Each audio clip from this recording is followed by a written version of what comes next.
Olá, estamos de volta com o nosso Drops do Céu, gotas de luz sobre sua vida. Estamos falando sobre o tema Deus no meu trabalho, princípios e valores, dicas e fundamentos para a nossa fé e para a nossa vida profissional. Estamos numa subsérie baseada no livro de Daniel. Semana passada estudamos o capítulo 3, Encontre-se com Cristo em meio à prova, e hoje o tema é O orgulho precede a queda.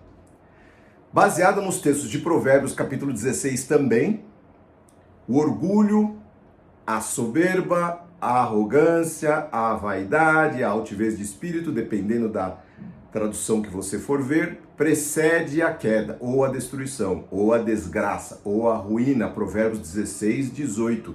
Esse texto é importante porque ele é uma realidade que se aplica direto. Sempre estamos vendo esse texto aplicado. E ainda o texto de Provérbios, capítulo 18, versículos 11 e 12. O poderoso vê sua riqueza como uma cidade fortificada. Imagina que é uma muralha alta e seguro. A arrogância precede a destruição, a humildade precede a honra. Veja que a palavra de Deus fala, e existem outros versículos, eu separei esses dois, e obviamente o texto de Daniel, capítulo 4, que nós vamos começar a falar a partir de agora. Então, bora lá? Daniel capítulo 4. Daniel foi chamado por Nabucodonosor, que teve outro sonho. Vocês lembram que ele teve um sonho no capítulo 2, e ele não conseguia nem lembrar do sonho dele. Aí ele chamou a Daniel, que lembrou do sonho e interpretação. Ele sonhou de novo. E agora nós vamos ler a partir do verso 1, qual foi o sonho que ele teve. Lembrando sempre que estas coisas se aplicam, tanto o sonho quanto a interpretação, para os dias de hoje, os tempos atuais. Vamos lá. O rei Nabucodonosor enviou uma mensagem a povos de todas as raças, nações e línguas de todo o mundo: paz e prosperidade, diz ele. Quero que todos saibam dos sinais e das maravilhas que o Deus Altíssimo realizou em meu favor. Como são grandes os seus sinais, como são poderosas as suas maravilhas. Seu reino durará para sempre e seu domínio por todas as gerações. Percebam que ele já começa esse capítulo chamando, convocando a povos de todas as raças, nações, línguas de todo mundo, porque ele dominava sobre todos, e ele abre em louvor a Deus. Talvez depois de ter tido aquele sonho maluco e que ele lembrava que Daniel trouxe o sonho e a interpretação, ou mesmo depois de ter visto no capítulo 3 um ser celestial, angelical, andando com 3 dos jovens que ele colocou para dentro da fornalha.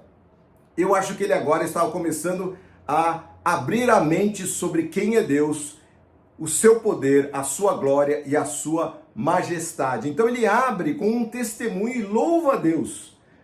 Olha, se isso vai acontecer com esse cara que abriu assim, imagina com aqueles que ignoram ou escarnecem de Deus, que existem muitos. Mas bora lá, vamos continuar. Eu, Nabucodonosor, continua, vivi em meu palácio com todo o conforto e prosperidade. Certa noite, porém, tive um sonho que me assustou. Enquanto estava deitado em minha cama, tive visões que me aterrorizaram. Por isso mandei chamar todos os sábios da Babilônia para que me dissesse o que o meu sonho significava. Nesse caso, ele lembrava qual era. Quando todos os magos, encantadores, astrólogos e adivinhos vieram, eu lhes contei o meu sonho, mas eles não foram capazes de me dizer o que ele significava. Finalmente, Daniel se apresentou diante de mim e eu lhe contei o sonho. Ele se chama Beltesazar, que é o nome caldeu que ele deu para Daniel, em homenagem a meu Deus, e o espírito dos santos deuses está nele. É a maneira como ele classificava Daniel. Disse-lhe, Beltesazar, chefe dos magos, sei que o espírito dos santos deuses está em você e que não há mistério que não possa resolver. Novamente, é a maneira como ele classificava a pessoa de Daniel e a sua relação com Deus. Agora diga-me, o que meu sonho significa? Enquanto eu estava deitado, ele começou a narrar o sonho dele. Em minha cama tive este sonho. Vi uma grande árvore no meio da terra. A árvore cresceu e ficou muito alta e forte. Chegava até o céu e podia ser vista por todo mundo. Suas folhas eram verdes e novas e ela era cheia de frutos para todos comerem. Animais selvagens viviam à sua sombra e aves faziam ninhos em seus ramos. O mundo todo se alimentava dessa árvore. Enquanto eu sonhava, vi um mensageiro, um ser santo, que descia do céu. O mensageiro gritou: derrubem a árvore, cortem os seus ramos, arranquem as suas folhas e espalhem os seus frutos. Espantem os animais selvagens de sua sombra e as aves dos seus ramos, mas deixem na terra o toco, com as suas raízes, preso com um anel de ferro e bronze e cercado da relva verde. Que seja molhado pelo orvalho do céu, viva como os animais selvagens em meio às plantas do campo. Durante 7 períodos, que a gente não sabe que tamanho que tem esse período, terá a mente de um animal selvagem em vez de mente humana. Pois isso foi decretado pelos mensageiros, foi ordenado pelos seres santos, para que todos saibam que o Altíssimo domina sobre os reinos do mundo. Outra tradução fala sobre os vigias, que são seres celestiais que habitam entre os anjos, não é? Ele os dá a quem quer, disse Nabucodonosor, até mesmo a pessoa mais humilde. Beltesazar, esse foi o meu sonho que eu tive. O rei Nabucodonosor disse: agora diga-me, o que significa? Pois nenhum dos sábios do meu reino foi capaz de interpretá-lo, mas você pode fazê-lo, pois o Espírito dos Santos Deuses está em você. Ao ouvir isso, Daniel, também chamado Beltesazar, ficou atônito por algum tempo, atemorizado com o significado do sonho. Então o rei lhe disse: Beltesazar, não se assuste com o sonho, nem com o seu significado. E Daniel respondeu: meu senhor, gostaria que os acontecimentos prenunciados pelo seu sonho ocorressem a seus inimigos e não ao rei. A árvore que o rei viu crescia e ficava alta e forte, chegava até o céu, podia ser vista por todo mundo, tinha folhas verdes e novas, era cheia de frutos para todos comerem. Animais selvagens viviam à sua sombra, aves faziam ninho em seus ramos. Esta árvore é o próprio rei, pois o rei cresceu e se tornou forte, sua grandeza chega até o céu e o seu domínio até os confins da terra. Então o rei viu um mensageiro, um ser santo, um vigia que descia do céu e lhe disse: derrubem a árvore e destruam-na, mas deixem na terra o toco, com suas raízes, preso com um anel de ferro e bronze e cercado da relva verde, que seja molhado pelo orvalho do céu e viva com os animais do campo por 7 períodos. Impressionante o sonho que esse cara teve, né? E aí vem a explicação do sonho e a sentença. Este é o significado do sonho, disse Daniel. Ó rei, o que o Altíssimo declarou que acontecerá ao rei meu senhor. O rei será expulso do convívio humano e viverá nos campos como os animais selvagens. Comerá capim como os bois, será molhado pelo orvalho do céu, viverá deste modo por 7 períodos, por 7 tempos, 7 estações, 7 anos. Eles não está claro aqui. Até entender que o Altíssimo domina sobre os reinos do mundo e os dá a quem quer. Pô, mas será que o Nabucodonosor não tinha entendido depois de ter acontecido tudo aquilo com ele pelo jeito? Não. E nós vamos ver que não mesmo. As raízes e o toco, porém, foram deixados na terra. Isso significa que o Senhor receberá o seu reino de volta quando tiver aprendido que o céu domina, que Deus é o Deus Todo-Poderoso e que Ele é Senhor sobre todas as coisas. E aí Daniel faz um apelo a Nabucodonosor.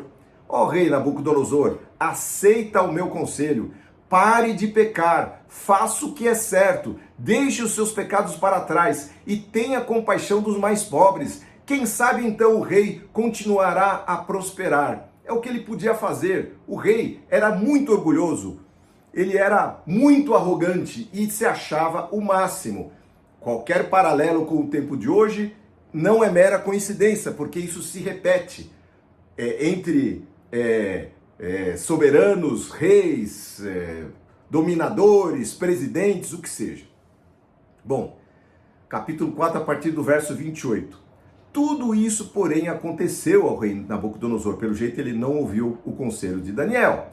12 meses depois, 1 ano, ele caminhava sobre o terraço do seu palácio na Babilônia e disse: vejam a grande cidade da Babilônia, com meu próprio poder construí essa cidade para ser o centro do meu reino, né? A Babilônia, reino, tinha uma capital que também se chamava Babilônia.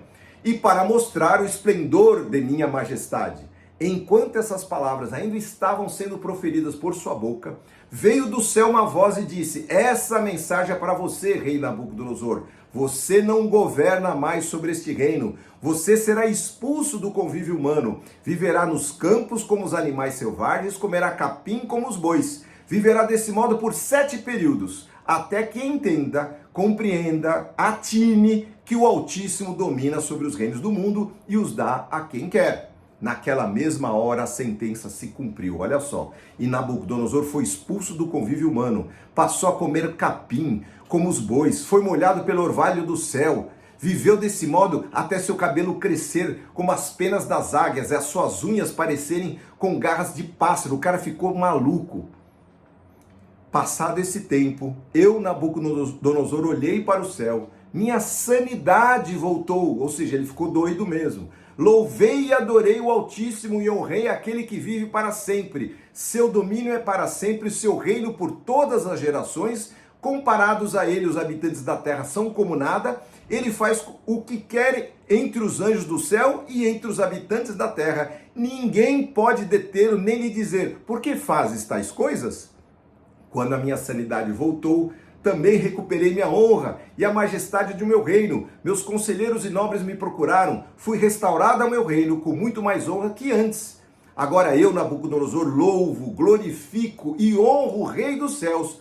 Todos os seus atos são justos e verdadeiros e ele tem poder para humilhar os orgulhosos. Palavras de Nabucodonosor, um dos maiores tiranos que a Bíblia cita. Que texto tremendo e terrível, não é? O conselho de Daniel ainda é válido para os soberanos, válido para aqueles que se acham, para aqueles que pensam que não precisam de Deus. Para mim, cuidado, alma minha, com a vaidade, cuidado, minha alma, com o orgulho, com a soberba, com a arrogância. Não pense que você é alguma coisa ou faz algo, tudo está debaixo do comando de Deus. Se você está bem, se você manda em alguma coisa e tem poder, é porque o Senhor Deus permitiu que isso acontecesse, porque ele estabelece reis e remove reis. A gente já estudou isso no capítulo 2.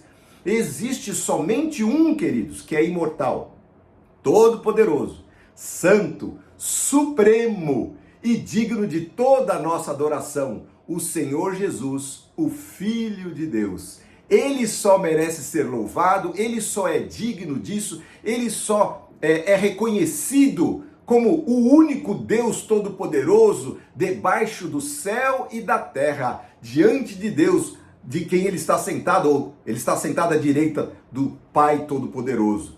Nunca deixe, meu querido, de depender dele, ou pior, nunca ache que você é quem pode ou quem conquista algo pelas suas forças. Aqui está um exemplo daquilo que nós precisamos tomar cuidado. E a Bíblia deixa um capítulo inteiro contando essa história, esse sonho terrível que Deus deu para Nabucodonosor, para nosso aviso, para nosso ensinamento, para que as nossas almas não fiquem depositadas, na nossa arrogância, naquilo que a gente acha que é. Não somos nada, somos uma poeirinha cósmica. Deus nos amou, e porque ele nos amou, seu Filho foi enviado para dar a sua vida por cada um de nós. E lá naquela cruz o Senhor Jesus olhou para cada um de nós que não merecíamos nada, essas poeirinhas cósmicas, e Deus amou e nos tornou seus filhos de Deus, moldados e formados e santificados à imagem do Pai. E o Espírito Santo que ele enviou vem morar em nossas vidas de tal maneira que o Pai, o Filho e o Espírito Santo vêm habitar. Somos templo da habitação do Senhor. Então tudo isso vem de Deus, que nunca, jamais, seja nas questões humanas, seja nas questões de trabalho, seja nas questões de relações, com essa sociedade, se formos colocados em posições de destaque, como professores, como seja lá o que for, seja nas questões espirituais. Nenhum apóstolo, bispo, pastor, padre é acima de Deus. Deus é o Senhor Todo-Poderoso e o único digno de louvor e de adoração, não é? Então, querido, viva em humildade, compadeça-se dos mais desafortunados, é o conselho que Daniel deu para cada um de nós. E aí o livro de Provérbios, capítulo 11, diz assim, verso 2, o orgulho leva à desgraça, mas com a humildade vem a sabedoria. Que o seu coração se encha de sabedoria e você seja humilde em todo o tempo. Não deixe o seu coração subir, a vaidade subir no seu coração. Não deixe que isso ocorra, porque isso certamente será um caminho enganoso diante de você, um caminho escorregadio, e você vai padecer, talvez não como Nabucodonosor, mas você vai ficar perdido até que você compreenda que existe um Deus no céu. Talvez não aconteça nessa terra com os poderosos, mas o juízo de Deus vem. E a palavra dos santos vigias de Deus, lá do céu, os anjos, ela vem, a sentença dada por Deus. Eles são espíritos ministradores em favor daqueles que hão de herdar a salvação e aqueles que trazem o juízo de Deus, como a gente conhece na palavra dele. Então, meu querido, fica a lição da humildade versus arrogância, que hoje a gente aprendeu, não é?